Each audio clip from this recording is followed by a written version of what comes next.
Welcome back to the Knitting Crowd. I'm your host, Mikey. Today we're going to do the family knit adult Pharaoh hat. Here's what it looks like in two different colors. This is using Brim Premium. I'm using Red Heart Super Saver brushed as my example today. So the brushed yarn has a halo look to it. It's extremely soft to work with. It's nice and flexible. And what I'm going to do for you is that I'm going to get you started on the brim. Now the brim is just a knit one, purl one ribbing effect. So what I'm going to do is that I'm going to provide you that tutorial now. It's a generic one. Please cast on 90 stitches to begin that process. And what I need you to do is just continue to make your brim until it's 5.5 inches high. Okay, so when I look at it here, and you are going to be starting with a 4.5 millimeter US 7 knitting needle in order to begin. I have a 14-inch cord in the circular in order to do this, so I'm not using double points for this, but you will need the double points at the end. Once you have this done, we're then going to change these knitting needles to a 5 millimeter, a size US 8. Sorry, a cat jumped on me. And what we're going to do is to continue that journey then from that point. So please do your brim now. It took me several hours to get here, so just put me on pause. And when you revisit me back in the future, it should start right at this point. So continue, and you can use the video chapters to skip ahead just in case you're ready to do that now. Let's begin making a brim or edging using knit one, purl one. I'm going to demonstrate how to cast on using the twist and transfer method. You're going to start off with just creating a slip knot. We have slower tutorials available here on the Knitting Crowd in case you want to see specifics like that. We're going to then put on. There are many different ways to cast on, so if you choose a different way or there's a suggestion from the pattern, please use that method instead. To do a twist and transfer, you're going to slip your needle into the slip knot that we just created, and it will be directly inside, and you're going to take the yarn and wrap around the back needle. You're going to come through, pull up, give it a little bit of slack, and then come up from the underside and push on and release. Don't be too tight with this method. It is a tight cast on, so just continue to go around the back needle and do a twist and transfer on. Do the number that I have suggested already at the beginning of the tutorial that this is for. And then for this method, you need a multiple of 2. So no matter what this size is, it has to be an even number in order for this particular brim to work. Continue to cast on the number you need, and maybe back here in just a moment. So I've been loading this, and it's an even number. I need you to hear this. I want you to place 1 extra stitch on here. Okay, so even if the pattern says to do 80, do 81, and I'm gonna show you why in just a second. So just do an extra stitch. And what we're gonna do with that extra stitch is something that is going to join the two together instantly. So what I've been learning in knitting is that I've been joining on the first round going around, but then I end up with this gapping space. So what this is going to do is to close that space immediately. Now the goal here is to move this extra stitch that you just created over to this side, and you're gonna go in what is called as purlwise. So just straight on in and transfer it over to this needle. Keep things nice and tight. And I want you to take the second one in and go up over top of the pointer, keeping that where it is. So noticing that I'm holding that down and just kind of maneuvering it and go right up and over, holding that other one in. Takes a bit of practice. And once that's in, you've got it done. And see this gapping space? If you pull the strand that is leading to the ball, it'll pull tight, and therefore you'll have a tight join when you go to start. So now it will say knit one, purl one. It could also say purl one, knit one. It really doesn't matter. As long as you have an even number, it'll work every time. So what you would also want to do is put in a stitch marker so that you know when you've gone all the way around, it just sits on the needle, and then you'll transfer that when you pass by it each and every time. So starting in the first one, make sure you do pull tight, and that will keep that join beautiful. So you're going to knit one and then purl one. So come in between and purl. And then back, knit one and purl, purl one. And you're gonna do this all the way around until we get back to the stitch marker, and meet me there in just a second.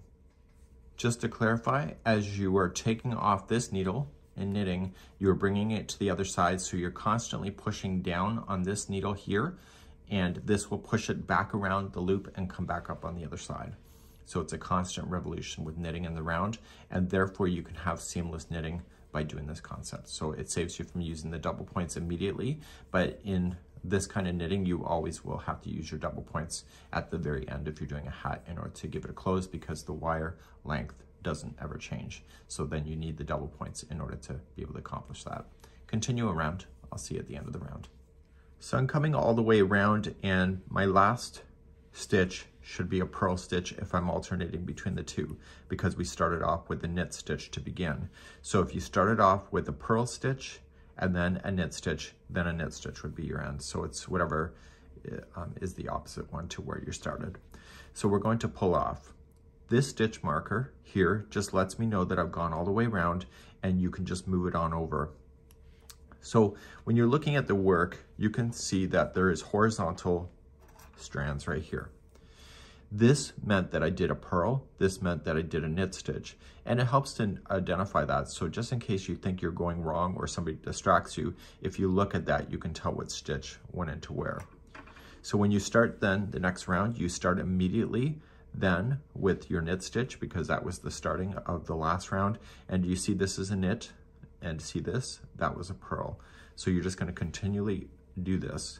Now, because you've just gone around once completely, pull tight, and then you're going to knit stitch and do that one and pull tight again.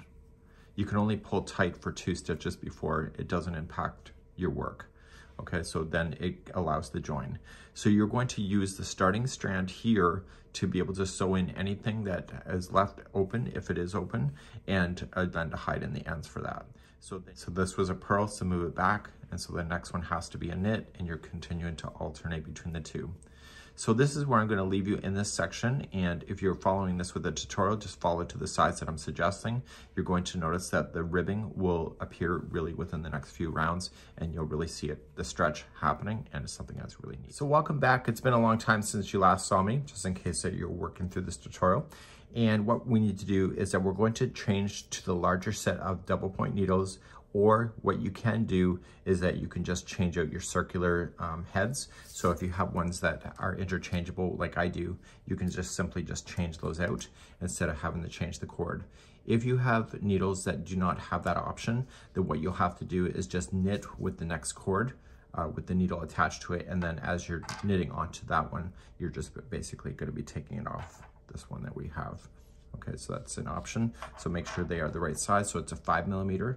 US 8 is your next option in order to do that. So I'm going to switch out my heads now, and then we're going to begin the next 3 rounds from this point. So now that I've changed my heads over, and if you're not, then just grab another knitting needle that you have with a cord and just use that one to knit with, and you'll transfer everything onto the new cord if you want to do that. Cords are a lot easier to do this kind of stuff. Make sure you do place your stitch marker back in position so that you know when you've gone all the way around. And for the next 3 rounds, you just have to straight do the knit stitch around. So you're no longer purling at this moment. And so you'll continue then the journey of going around 3 times. So please knit the next 3 rows or 3 rounds, and meet me back here in just a moment. Moving on to the next round. So 3 rounds of the knit stitch going around are complete. Now we're going to do an increase. It's called M1, make 1, and I'll demonstrate what that means. So I want you to knit the first 15 stitches. So count those out to yourself, put me on hold, and then I'll be ready for you in just a second. So just 1, 2, and 3, go to 15, meet me back here in a moment. So 15 are now complete, and we have to continue to repeat this step over and over until we're all the way back around. We're going to do make 1, and I confirmed with Yarn Inspirations earlier this week is that make 1 for them is always the same unless they tell you otherwise. But what you're going to do is, you see the strand that is right here that is connecting them. You're going to take this needle and going through there, and then you're going to use this needle in order to create an extra stitch. It's called make 1. So it requires a bit of maneuvering because things are going to be tight. So you're just going to go in and collect that, okay? And then you're going to knit into that same one on the back side. So just a knit stitch around the one you just collected. And we also have tutorials available for this. This is called Make One. And so now you've just created a stitch out of thin air. And so you're just gonna slide that one off only. And so it's a brand new stitch, and then you do the next 15 and then make one and do that all the way around. And this will complete that round. So let's start in the diagram. We're now going to go from rounds number 1 through 22. And I've never really done these diagrams before as far as reading, so we're gonna have to work ourselves out in this particular case. And what we're going to do is follow the color sequence that we have. So I've listed what my colors were. I have mink, soft mink, khaki, shale, and clay. So when I go to look at the colors, I'm gonna know exactly what that is based on my own changes of what I've done. So what you're going to do is that you're gonna start here and you're going to read the chart. So you have 4 of the color, the main color, and then you have 1 here by itself of the next color that is available. And then you have then all of this, and I believe it's 7. So you may want to just write down 7, 7, and etc. And where this ends, it picks up here to create that all the way around. Now here's the thing, because this is jumping 7, this one here will be a very long strand behind. So what it's telling us in the front page is that we need to lock that in. So you want to lock it about halfway in so that that strand is not so long that it becomes something that you can get your hand stuck in when because it's too long. So we're going to be doing that in this particular example as well. Once you get to the 3rd round, you're going to be playing with 3 colors at the same time. So I am going to demonstrate for you just a few rounds to get you going on this thing, and we're going to continue. Now it's in a 24 stitch repeat because it includes all this. These here, these upside down half moon shapes are knit 2 together, and so you can find those videos available to you. But when you're looking at this, for example, if I wanted to knit just 2, I want to stick the needle inside 2 stitches and then knit around, and so then knit 2 knit stitches just became 1. The other thing that is going to be noticing, if you look in the instructions on round number 19, it says to slip stitch knitwise. So instead of actually just knitting the first one, you're just going to slip it knitwise and then over. But what I would recommend when you go to do that is that you want to move your stitch marker over before you do that. So just slip stitch knitwise, then put your stitch marker in, and then you can do your 2 together using that stitch mark or that slip stitch and that last stitch before that as a 2 together to complete that round number 19. So that's something that you can decide for yourself on how you're going to attempt that, but that's something that is it's not so big of a deal. So as you begin to eliminate stitches like this, what happens in these knit diagrams is that this is missing because there's no longer a stitch there in place, and it just is easier to read in that sense. So you just kind of just pretend that that space doesn't exist because it's getting more and more narrow. So let's show you the 2-handed 2-color knitting, but then once you get to round number 3, there will be 3 colors, and you're going to be bouncing between all of that, and I'll show you how to lock it too about halfway through. So let's begin round number 1 of the chart. Let's just get yourself started, and then you'll have to read that chart in order to complete on your own. So the first 4 are going to be a knit stitch with the main color. So we have 1, 2, 3, and 4. And then the charting says that we have that other color, contrast A going in my case it'll be khaki color. So just create a large loop like this, and no slip knots, and when you go to knit with that one, you're just going to knit and wrap that one in, and that will come through like that. So what we're going to do is reset our hands and get everything in, let the tail just fall inside the hat, it's out of your way, and you're going to continue the next part. So we have 7 of the mink color, this lighter color, before we change back to this color just for one time. So if you're not understanding how I did it, it's called 2-handed 2-color knitting. And so you're just going to slip your hand in, just like you were crocheting, and then over. So there's a slower tutorial available on that if you wish. Okay, it's here on our channel. So what we want to do is that the next 7 are going to be this color. So we're going to just slide that off because I just knitted with that one. And so the next 7, so I only want you to do first 3. So using this hand, wrap around the back. Okay, so we have 1, 2,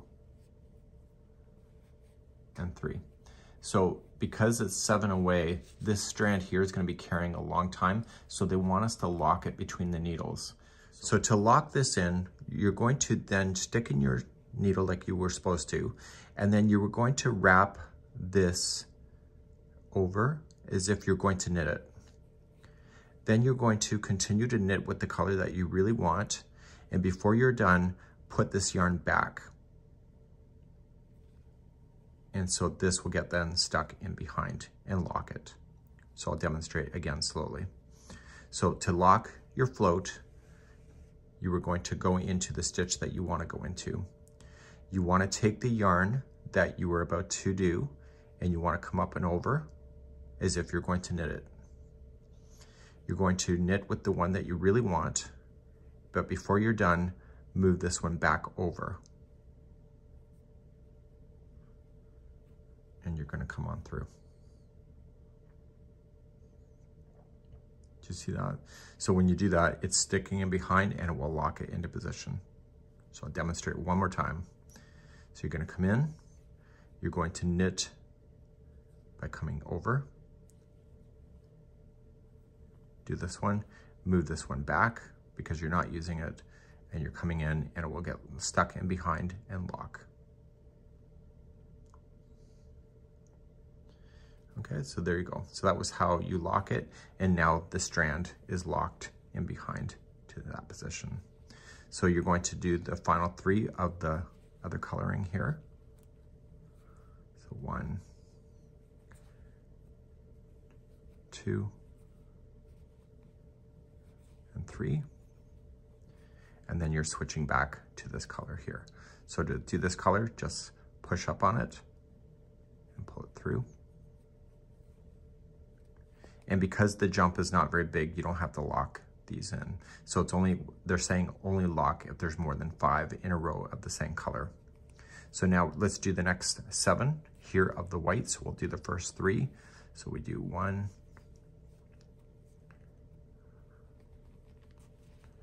2,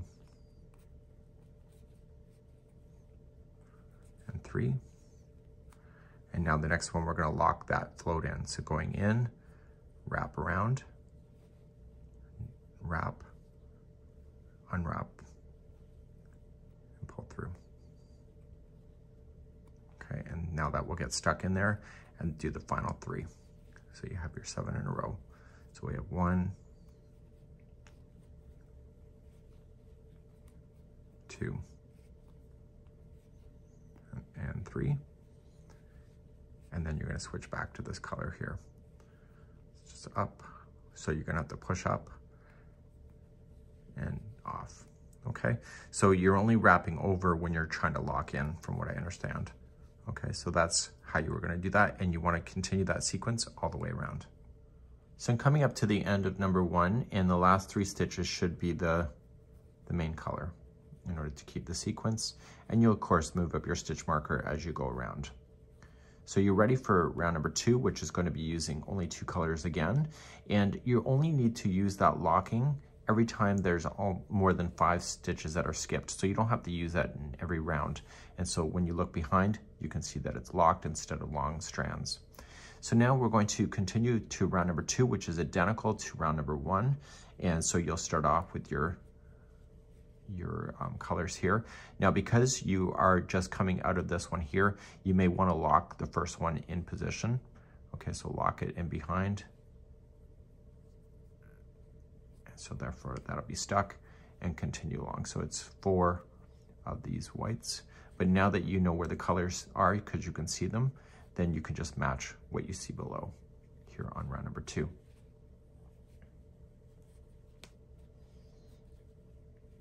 Okay, so I see the next one is green, so I want this one to be green. So I'm matching it because that's what it says, or shows on the diagram. So you'll match it. And you're not going to worry about that coloring of like securing this loose end until later. So if it's a little loose right now, don't worry about it, because you'll secure in all those tails at the end of the project, or midway, depending when you want to do it. And again, like you were doing before, you may want to do the first 3, because you have 7 in a row again of this color. So do the first 3 and then lock the 4th one in position. going in. This is the first time I've ever done anything like this, and I've gotten the swing of it already. So there's 4, and then you got your 5, 6, 7, and then change over. So do this for round number 2, and we'll be right back. So I'm coming all the way around on number 2, and then I'm going to take you through one more round, and therefore I'm going to leave the rest in your capable hands to get yourself to the top.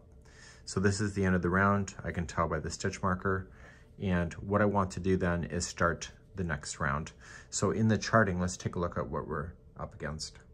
So in the charting, we're going to start here, and we're only going to be doing 3 of the color here, the main color, 1 of the one color we just been playing, a new color is going in, and then 1 of the other color we've been playing with, and then there's only 5.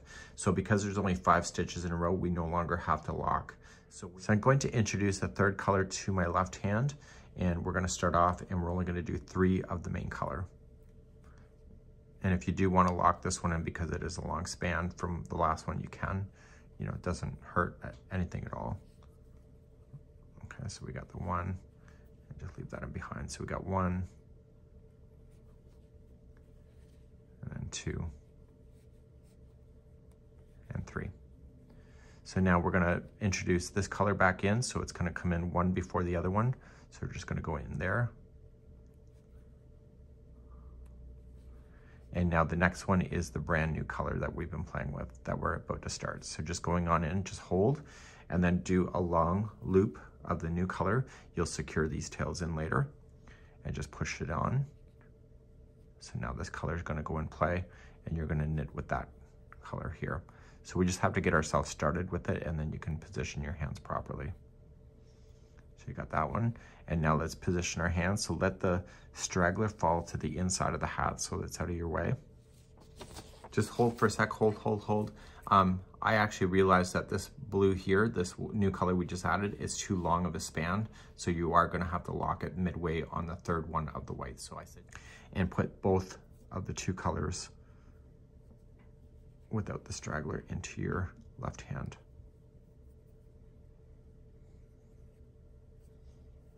Okay, so we got both at the same time, and then we're going to position the right in. And so you just have to grab the color that you want to play with in order to make it work. So I have to grab this green. So I'm going to go in and just only push up the green one. Sorry, it's got to be pushed up, so it's got to come underneath. The tension matters, so you just want to make sure that you're just getting the right tension so it's a little more taut.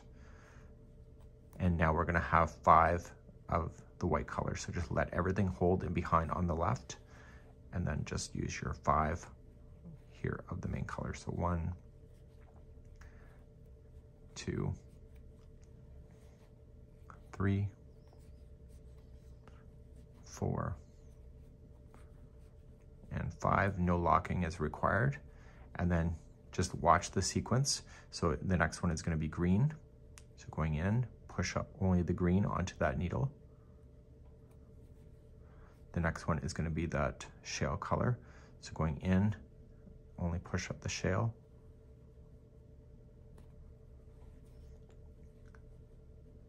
I'm making it look harder than it is. It's easier on my lap than it is on a table. Okay, and then the next one is a green.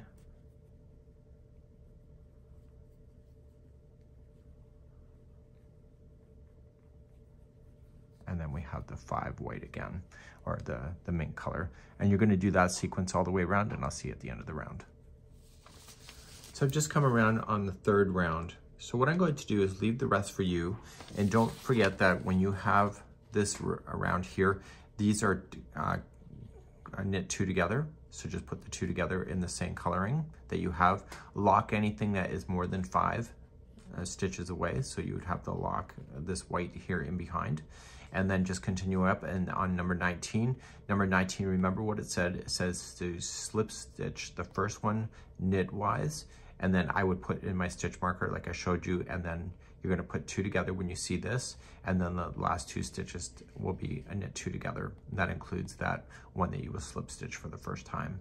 And so you're going to get yourself all the way to number 22, and that's where I'm going to see you next. And I know it's taking a bit of time in order to do this, but it's really well worth it. And once you get to 2 colors that you'll see here, it gets a lot easier. Just 3 colors is always a little bit slower. So keep on at it, and we'll see you back here in just a moment. So I'm working my way along in this, and the green technically that I started off with is done for now. Okay, so I don't know if it comes back in the future, but that doesn't matter.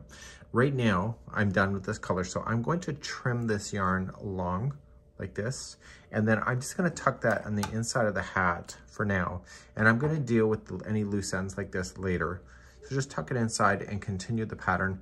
And now that we're only gonna be using 2 colors for a bit, it's gonna be a lot faster than jumping between the 3. So that's what you need to do, and I'll be right back again. So I followed the chart all the way up to number 22, and that's good to go. So what I'm going to do now is we're gonna go to the next round with K4, so knit 4 and then knit 2 together, only with the main color around, and then the next round will be the main color in knit.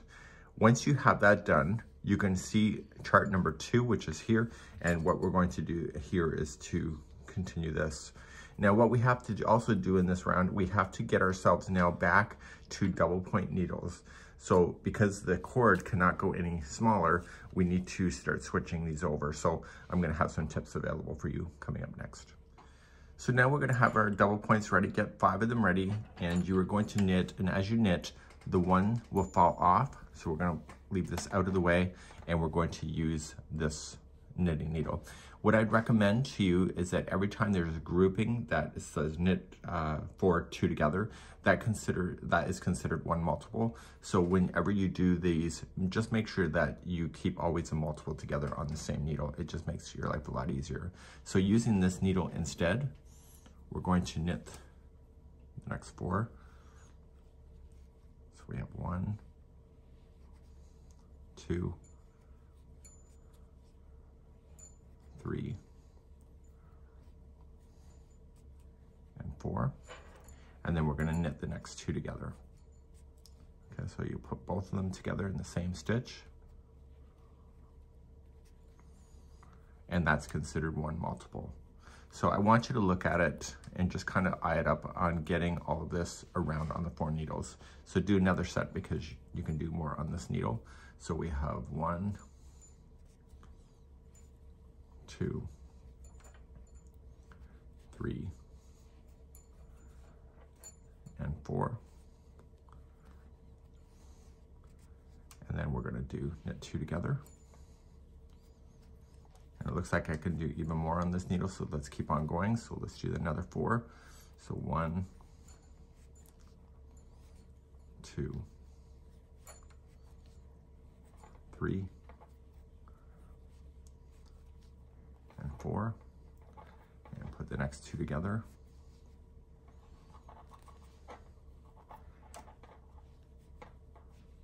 Okay, and so kind of look at it and look at it judging to the rest of it. And even if one needle or 2 needles have more groups than others, it really doesn't matter so much. So if you want to jump on over to another needle, all you're just going to do is just push this halfway through and then grab another needle and start again. So knit 4.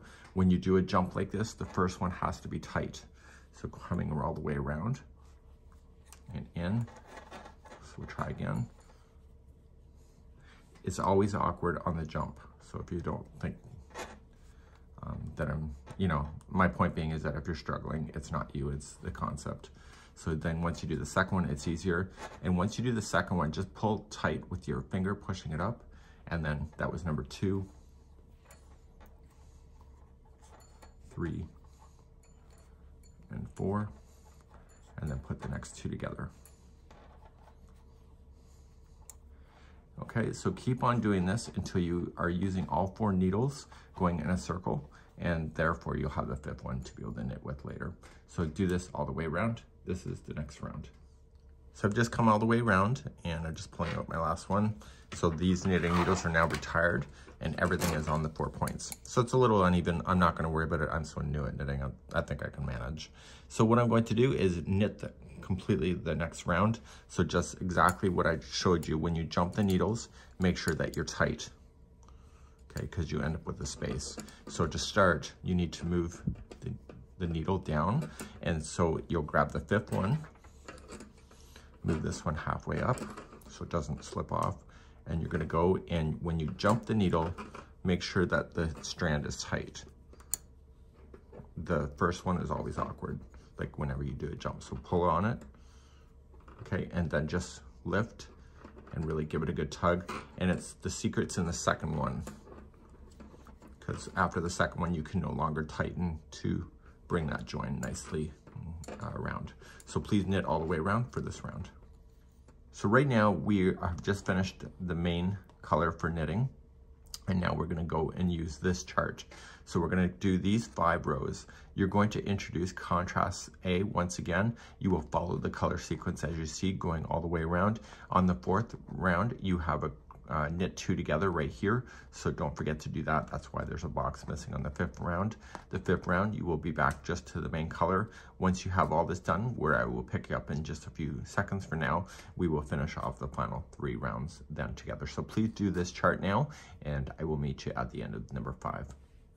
So I've now just completed the chart, and now I'm ready for the final 3 rounds. I'm gonna read them to you. You will do it, okay? That should be coming across more politely, but I'll read it to you and then put me on hold. The next round, with just the main color only, you're going to knit 3, put 2 together. Knit 3, put 2 together. Put me on hold and do that right now. If you're ready for the next round after this, with the main color, it's going to be the main color right to the end. You'll knit 2 and then put 2 together. So knit 2 together. So knit 2, put 2 together, put me on hold and do that. The very last round, you're going to knit 1 and put 2 together, knit 1 and put 2 together, and that's where I'm going to pick you up at the end of this round. So please do these final 3 rounds, and let's get this over with. So I've now come to the very end of the project. I'm going to trim this yarn here. That is the last yarn that we've been playing with, and I'm just going to trim it along. And what I'm going to do is put this into a tapestry needle. So you notice that I haven't cast off yet. We are going to use this strand to kind of pull things together. Okay, so where you ended, right here, you're just going to strategically just go and collect the loops.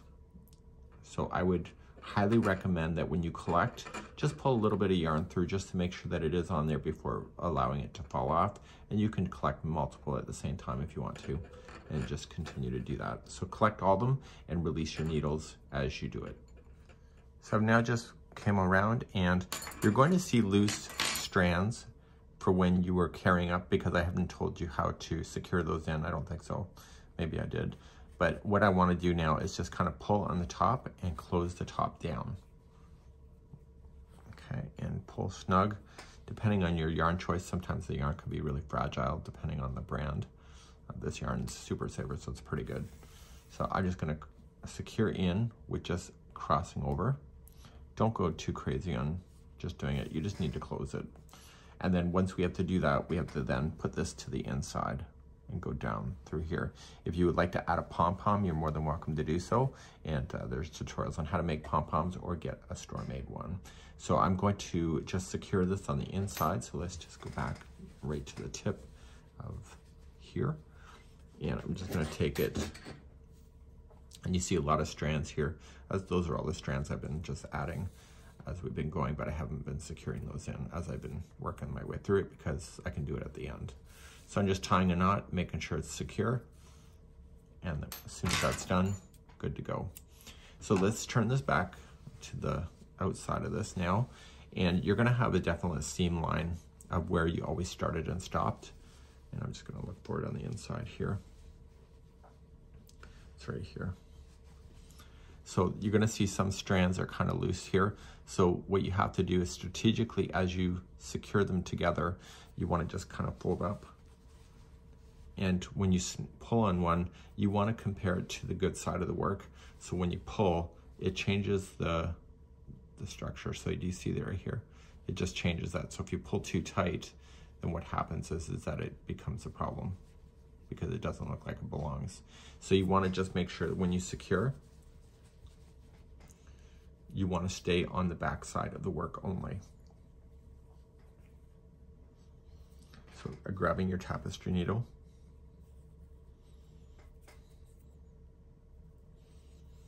Okay, so don't you dare go through the good side of the project, and just stay in the strands on the back just to kind of tie it into position.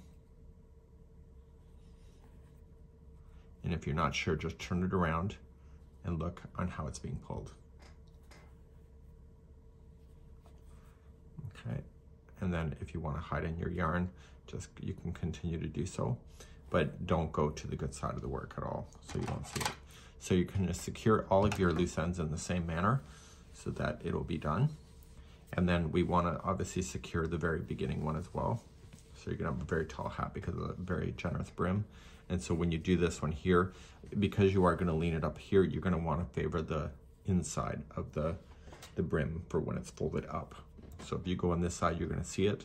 So because it has to be folded because it's so generous, you're gonna wanna just secure this side. Okay, and just go up through the strands. Don't go through to the good side of the work. Just stay in the back here. And when you pull on it, don't change the shape of the brim so it doesn't look like it belongs.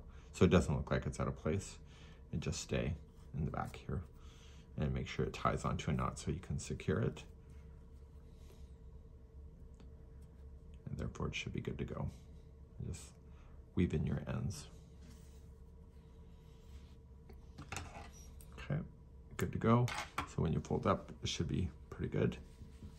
And therefore you'll have your hat. So go in and secure all your loose ends that you will have. And if you want to add a pom-pom, be my guest. And that's it for today's family adult Pharaoh knit hat. Have a good one. We hope to see you again real soon. Bye-bye.